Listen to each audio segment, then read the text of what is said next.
পবিত্র রমজান মাসের শুরুতেই রাম মন্দিরে বিস্ফোরণের ছক। বড়সড় অঘটনের হাত থেকে বাঁচল অযোধ্যা। ফরিদাবাদ থেকে দুটি হ্যান্ড গ্রেনেড সহ ১৯ বছর বয়সী আব্দুর রহমানকে গ্রেফতার করে এসটিএফ। জানা গিয়েছে, পাকিস্তানি গুপ্তচর সংস্থা আইএসআই এবং ইসলামিক স্টেটের সঙ্গে যোগাযোগ ছিল আব্দুলের। শুধু রাম মন্দির নয়, গুজরাটের সোমনাথ মন্দিরেও হামলার ছক ছিল তার। উল্লেখযোগ্যভাবে অযোধ্যায় রেকি করতেও গিয়েছিল সে। স্থানীয় এক হোটেলে শঙ্কর নাম নিয়ে শ্রীরাম জন্মভূমিতে থেকেছিল সে। সেখান থেকেই দিল্লি যাওয়ার নাম করে ফরিদবাদে যায়। তদন্তকারীদের ধারণা, এই দুই ধর্মস্থানে নাশকতা চালাতে পারলে দেশে অশান্তি সৃষ্টি হতো। এর পিছনে বড়সড় আন্তর্জাতিক যোগসাজশ রয়েছে কিনা তাও খতিয়ে দেখা হচ্ছে এই মুহূর্তে। রমজান মাসে ইসলামিক স্টেটের সক্রিয়তা নতুন কিছু নয়।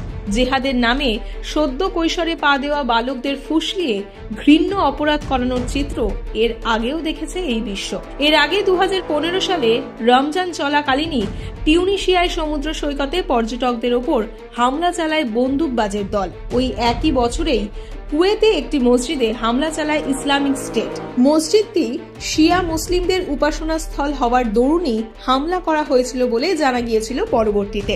Bureau report, cloud TV.